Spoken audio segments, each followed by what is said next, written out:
you ready, Matt? Yeah. We are recording. Okay, 5, 4, 3, 2, 1. Hey everyone, it's the Oxley Bomb MotoGP podcast, live and direct from Jerez with me, Marc Marquez, old race journalist, and Peter Bomb, World Championship winning crew chief and all-round good guy. So we're in pit lane Sunday evening after the race was a bit boring today, wasn't it? We can't say boring. It just never came alive, really. There were no battles, really. On the other hand, yesterday the sprint was just complete chaos. So we're going to go, the main event is the Grand Prix. So we're going to start off kind of analysing that, tell you what we think happened and why. And then we'll have a bit of a laugh about the sprint because, that was just awesome. Can I say something about the race? Yeah, go on. That's what you're here for. Because it was boring. But then I started thinking, why I'm still so keen and I really don't want to miss it. It's boring because it's not Moto3 or not even like today Moto2. That is huge fights for the win all the time. But it's so in my world, it's so important what happened, how it plays out, and you want to be there live. So I watched it. I don't regret watching it.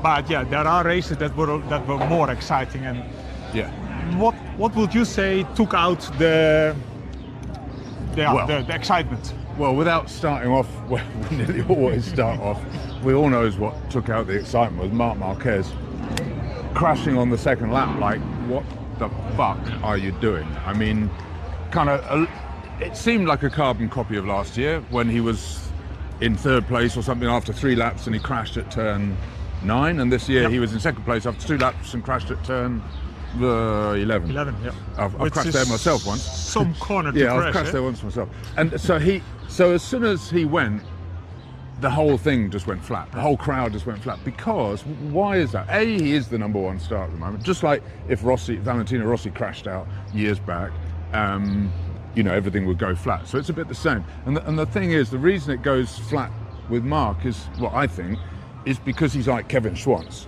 You never know what's going to happen when Marc's in the race. You know pretty much if he's in there, something bonkers is going to happen. He's going to do something crazy. He's going to have a go at somebody. He will never stop fighting. Whereas as soon as he's gone, you've got Alex Marquez in the lead, Marco Bezzecchi in second place, Fabio Di Giannantonio in third, and fighting back and forth with Jorge Martin, and away they go. And it was a boring procession. There's no other word for it. Yeah. Down to 4th or 5th or 6th, and then after that it started getting quite interesting for a while. There was some good little battles, but they don't mean as much as the battles at the front. You know what I mean? Yeah, and that is also the ultimate battle for the World Championship. Yeah. And I think we said it before in last week's podcast that we're not so sure how good Marc actually, how fit that he is, and is he really able to fight for the championship this well? I think we said something like, okay, in Jerez we're going to see it because if he's not fit in Jerez, actually we said this, we said if he's not fit in Jerez, then it's already so many months after the accident, then he's not going to be, why he should be fit in another 1-2 months. Absolutely. And I think his crash is because he's not fit. Yeah. These super fast Kings in Jerez, the guy is still super sharp. As we saw anything yesterday in the sprint, he's still super, super sharp. But sharp is one thing. Having the strength to do this super quick movement on the right timing, the strength is failing. For me, he was just a bit offline, not have the bike on the good angle, opened the gas, pushed out the front tire, gone. And he knew he could you think not he got crash. on the gas just a bit too early and lifted the pressure off the load off the front and lost the front. It's a very normal way to crash. Sadly. It's Marc and it's the first corner, and he knew he was not going to win this. He was going to damage control, and still he crashed. Yeah, we spoke to him afterwards, and he said that last year he crashed here because he was attacking too much too early. And this year he said, I don't know what happened. And a couple of the riders did say that it was a lot windier there in that section than it had been during practice. So, and we can feel the wind now actually. So, when they're on the limit like they are, the tiniest little difference can make a difference. But going back to Marc's arm, there's no doubt that it's not right. He says it's not right. Sometimes he says, I'm fine. Yeah, other exactly. times he says, but like I was watching him today when we were in the debrief, and he always stands like that with his left hand on his hip like that. Because going like that, obviously if he just lets that down, that's leaving all the work to the shoulder muscles and everything. And the problem is that, it's all a question of muscles and ligaments. And if your ligaments are fucked, you need much stronger muscles. But that shoulder is so screwed up from multiple accidents, multiple surgeries.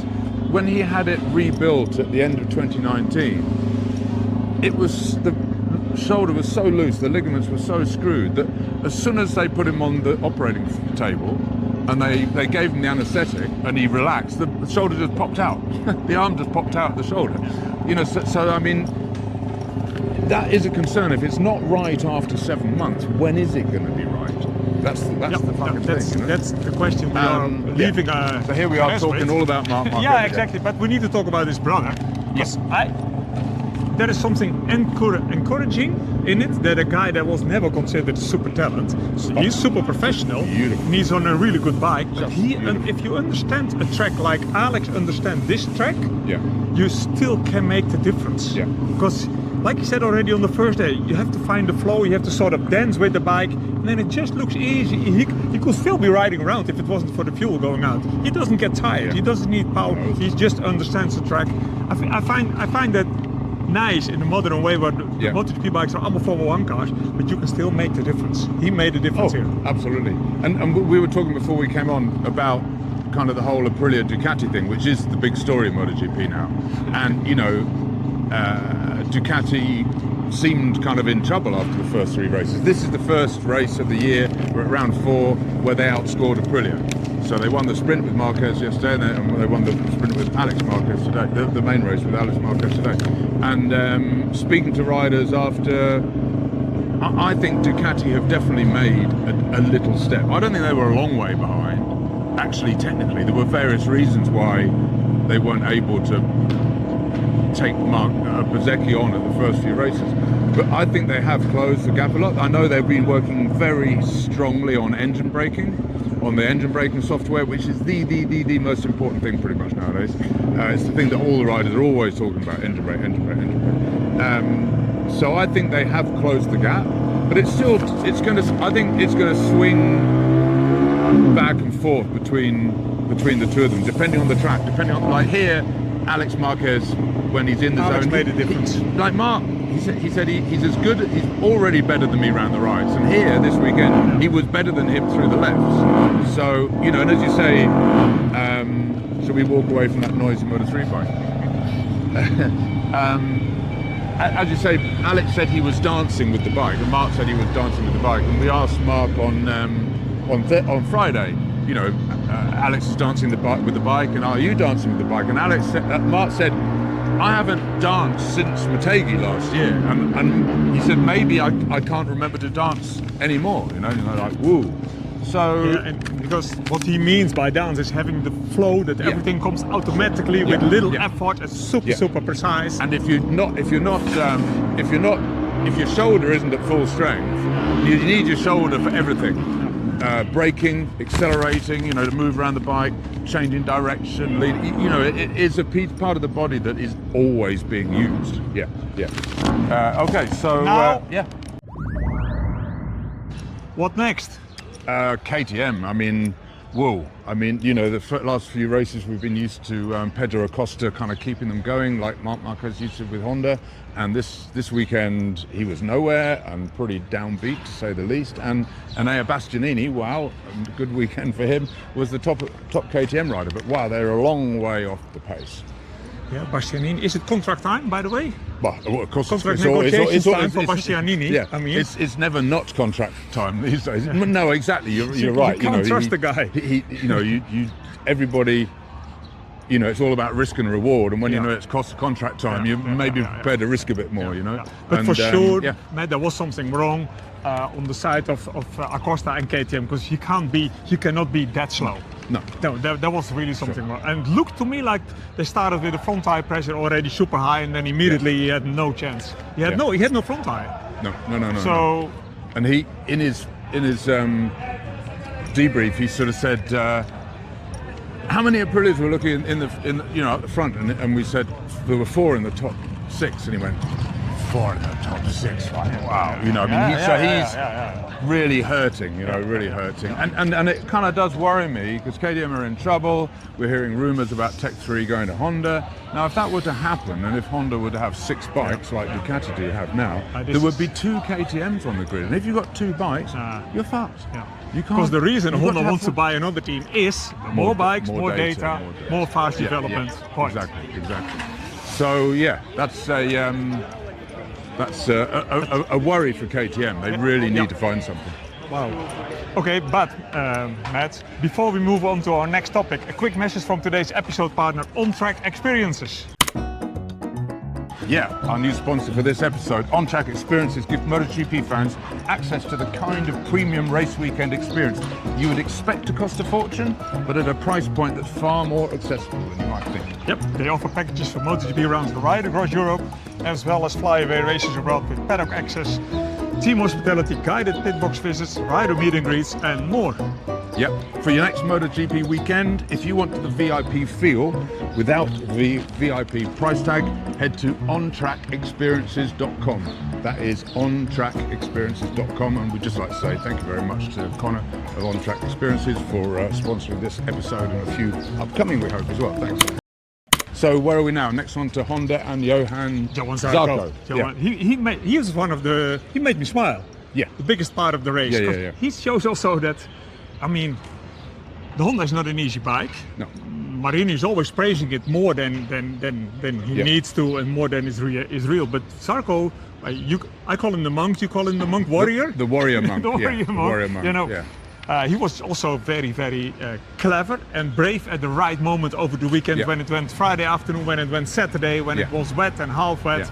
And the proof of the pudding is, if you start on the front row with the Honda and you do everything correct, you have like a fighting chance until in the last couple of laps, 2 Aprilias arrived that forgot to be fast in the first couple of laps, overtake you like you're in the wrong group of track day. But basically, he could have been as 5, 6 or something, which doesn't mean the Honda suddenly is a lot better, but it also explains how things are moving in MotoGP. You have to be on these front 2 rows. But Zarco, he did not put any foot wrong all weekend. So big respect for a guy that he made his weekend by, you know, being one of the last guys to put in a lap time in the damn session. You know, that's everyone knows that now. If the track is drying, you want to be out there all the time and ready to go, you know, faster, faster.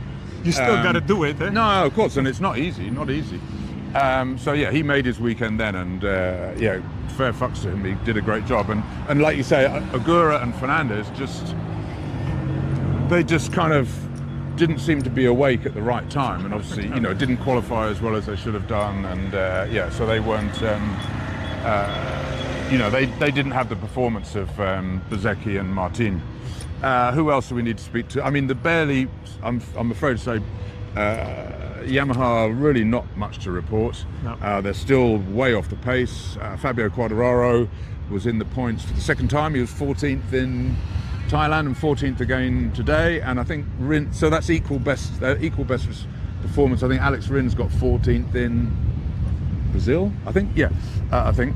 So yeah, I mean, Yamaha still with a mountain to climb, but you know,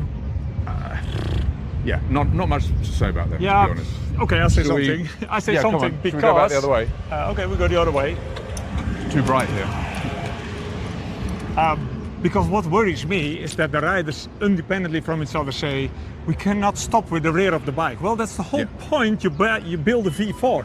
And the bike is nearly 2 years old now, since the first one, and you can't use the rear. Wow, then you're missing something. Old. I mean, they would have started with this time last year. So I mean, but a year old. You expect them to start the V4 using having a really good rear, but can't make the corners. Okay, we understand. Like Ducati 10 years ago, but they're having so many different problems. Well, like Quartararo said, you know, we need a bike that stops. We need a bike with front feeling. We need a bike with grip, and we don't have any of those things. So. Yeah, they are in a very deep hole, and I guess they've just got to try not to keep digging themselves any further. They need to just dig away and crawl out of that hole. It ain't going to happen so fast, but you know, next year is going to be it's impossible to know what's going to happen next year. But yeah, I mean, if they can't get this V4 right, how are they going to get an 850 right, I suppose? Which brings us on to, in a roundabout fashion, to the sprint, which was just it was just the opposite. That was a good one. Just complete chaos. You couldn't get two more different races, could you? It was just impossible to keep track of. I mean, you know, you had, and obviously the big story is Marquez crashing and coming into the pits after crashing at the last corner and winning the race. You know, lucky to crash at the, you know, if he'd crashed at the first corner or the second or the third or fourth or fifth or whatever, you know, he would have been screwed. But he crashed at the last corner and was able to come into the pit lane and swap bikes. And the race should have been between three. Once it got wet, between Marquez, Pecco Bagnaia, who was the changed bikes at the same time, just as Brad Binder did. But Binder crashed, and Bagnaia. He crashed when he went out on rain time. Yeah, no, exactly. They all. Bagnaia and Binder were the clever guys changing, but Binder wasn't so clever to stay on board once he swapped tyres, bikes. But yeah, I mean, obviously the huge controversy of the weekend is did Marquez break the rules? And Race Direction decided no. And I can read you two little things that should kind of explain why Race Direction didn't give him a penalty. Okay, they're two completely different rules from different parts of the rule book. The first is riders should only use the track and the pit lane. However, if a rider accidentally leaves the track, then they may rejoin it at a place indicated by the officials or at a place which does not provide an advantage to them. And that was the key word. That was the key. Marquez gained an advantage, but not in meters on the track. That's what this means. So he didn't break that rule. The second rule is the only rule on pit entry is this: the rider must enter pit lane, crossing the designated pit lane entry timing point with their machine to make the bike exchange. Now, and again, he did that. He went through the two 60-kilometer discs, went through there, and so he didn't break any rule. And you can say whatever you want. Oh, he shouldn't be allowed to do that, blah blah blah. But that doesn't matter what you think or we think. It doesn't matter.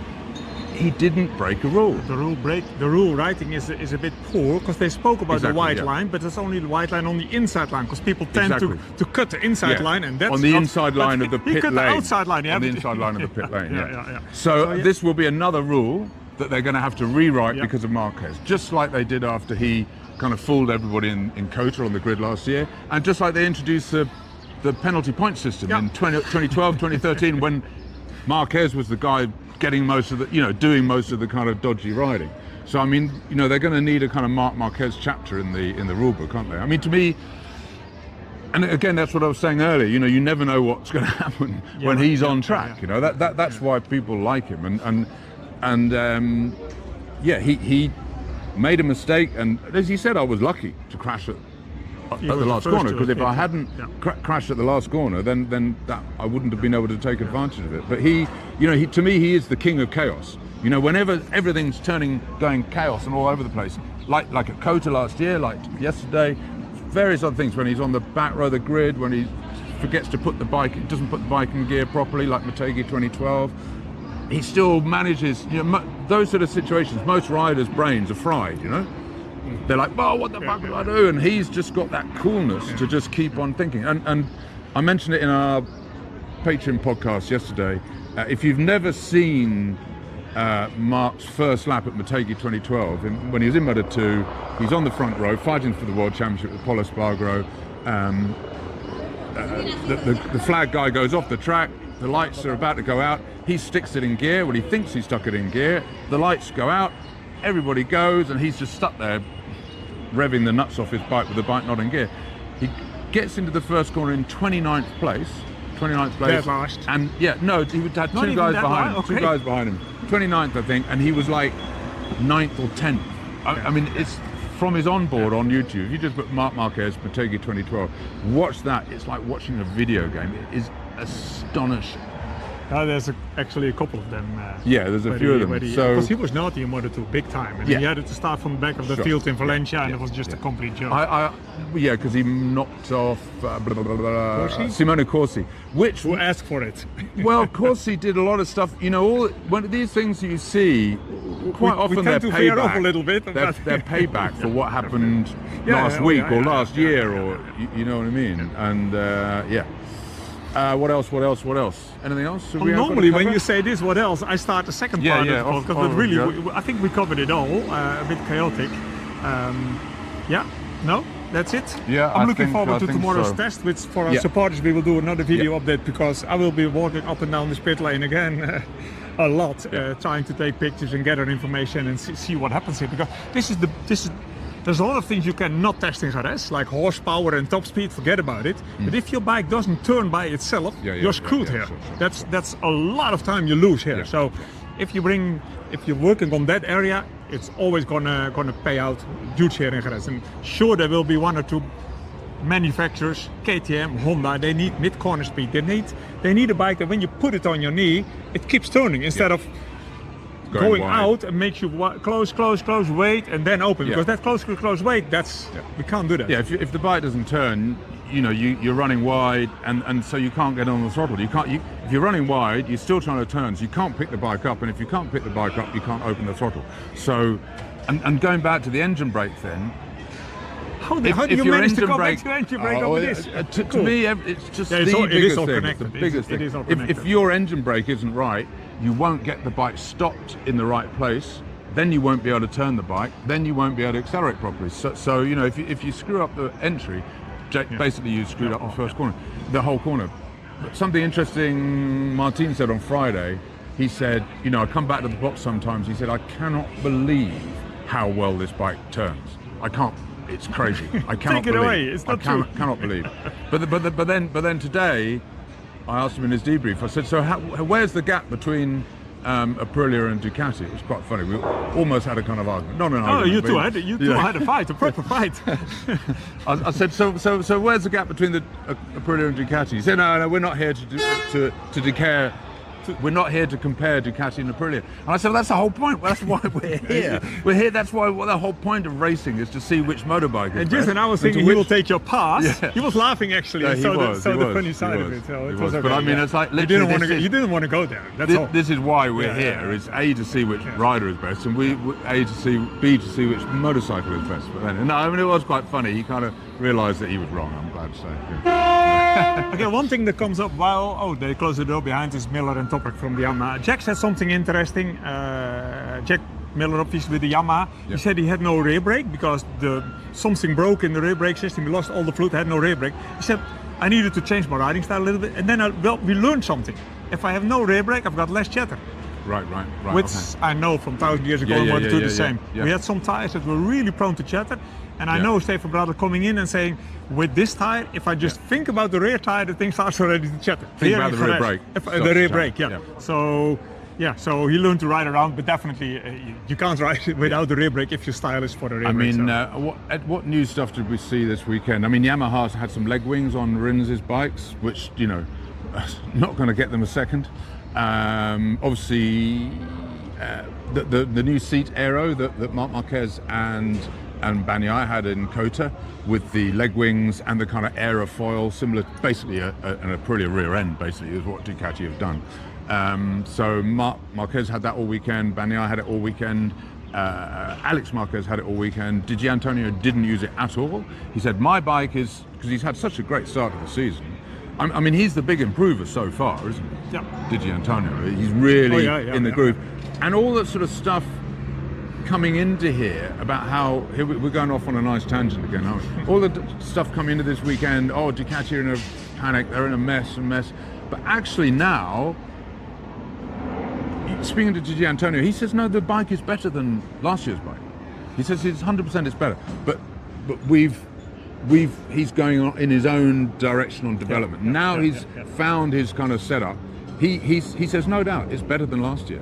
It's far from perfect, but it's better than last year. So I kind of think the sort of narrative on Ducati being in a panic has changed slightly. But I think they're both so close that, like I said before, it's going to vary from track to track and rider to rider. We're going to go to Le Mans, you know what I mean? And Well, that's a Yeah. special I track mean, as Le well, Mans is special so circumstances. different. Speaking of chaos, something Yeah, can Le happen Mans there. is such a weird. It's a bit of a Mickey Mouse track, but I really like it because it's a bit chaos, isn't it? It It's just tends so many. to deliver Yeah. spectacle. Yeah, and it quite often rains as well. So yeah. All right, everyone. Now we covered it. Yeah, thank you. I think thanks for listening. Thanks for being with us, and thanks to ontrackexperiences.com for looking after us this weekend. Thank you very much. Bye bye.